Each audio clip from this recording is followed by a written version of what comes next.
Hello, much Wamano. How are you all doing on this lovely, wonderful Thursday? Raining, freezing Thursday in London though.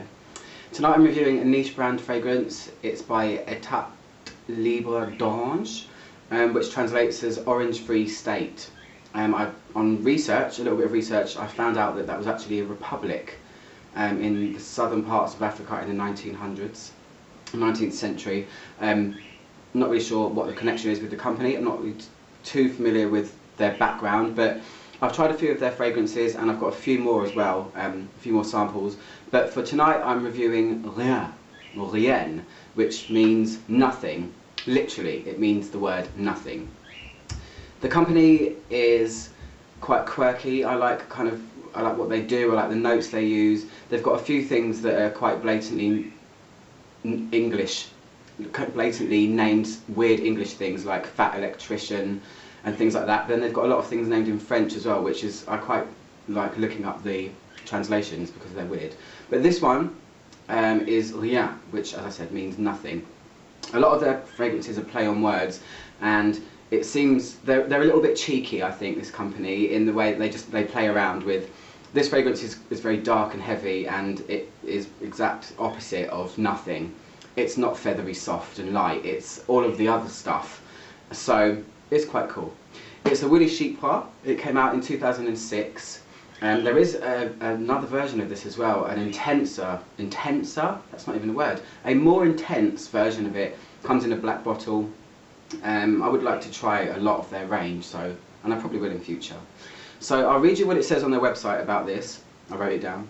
It says, beneath this unassuming name lies the spice of blackcurrant bays, the musk of blonde suede, as light as mohair, or as precious as cashmere. This perfume is a second skin, a fusion of flesh and fragrance that leaves an unforgettable imprint. So, I'll read you the notes. So they're not listed in any kind of pyramid, and I was too lazy to think about where they might fit, so I'm just going to read you the list. It's got leather, aldehydes, iris, patchouli, woo, he's going crazy, oak moss, incense, rose, styrax, which is basically benzoin, which, if you don't know already, is a resin that's like a very soft caramelly vanilla, labdanum, cumin and pepper.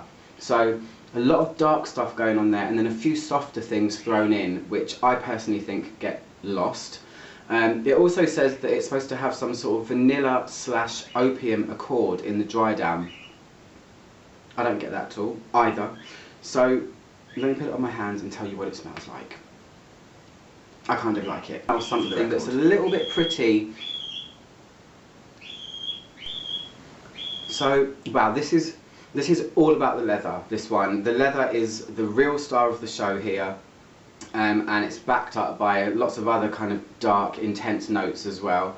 When I first put it on my skin, I can smell something kind of peeking through in the background that is kind of in pretty territory, I would say, which is possibly the aldehydes, giving it a kind of slightly clean, effervescent smell, but it's really far in the background and it's only very small. I mean, it's probably not even worth mentioning, to be honest, because you're immediately hit with leather, a very smoky leather. It's very dark, kind of gothic smelling, it's heavy, and if you've not smelled a leather fragrance before, as intense as this, you might recoil just a little bit, but I've smelled a lot of India oils that smell like this actually, and where it says, light as mohair and as precious as cashmere, you would think, or blonde suede, you would think that it would be on the lighter side, and the fact that it's called nothing, it's the exact opposite, and I think that's where they kind of throw you for a loop. The point of it is to be opposite. So I guess, kudos to them for being funny. It's got green tinges in it from the oak moss and the patchouli, so it's kind of rough textured as well, but it's mainly about the leather here. It's almost like someone's hung up a black leather jacket in a smokery, when they smoke fish, and kind of just let smoke waft up through it to get through the material. That's what it smells like to me. Very dark, black smelling fragrance. It's resinous too. There's a little bit of smoothness from the labdanum. I absolutely love labdanum. I think it's an awesome note that I really want to mess around with and play with in perfumery. But that gives a very, it's kind of like, it gives a very deep, dark resinous feel, labdanum. It's really kind of masculine and weird smelling. But this smells a little bit grassy as well. It's like I said, it's like a green tinged leather with lots of incense. So I really like that. You would think that the iris and the rose would possibly lend some sort of softness or powderiness to it, and I would probably say this is one of those things that you'd need to smell once it's permeated the air. I mean, I'd like someone to wear this near me or around me, but I can't put this on someone and say, oh, can you just stand around for a couple of hours? So for now, I'm giving you what I smell immediately off of my skin. So, I mean, vanilla opium accord, I have no idea about that. That doesn't make any sense to me. I will say, it's when it starts to dry down, 80% of fragrances soften, don't they, when they get to the base notes, and you get these kind of sensual notes, woods, nice things that leave a soft trail. This on my skin, I wore it the other day to the shops. You're very aware of it all the time. I found myself noticing it on myself all the time, which, you know, doesn't happen all the time with perfumes. And it does seem to get a bit harsher on dry down. It goes a lot more grassy, and it almost smells to me like it has vetiver in it. It has that kind of sharp masculine grassiness when it's dry, and it becomes really, really apparent. I don't find it to be forgiving in any way. I find it to be quite ferocious, and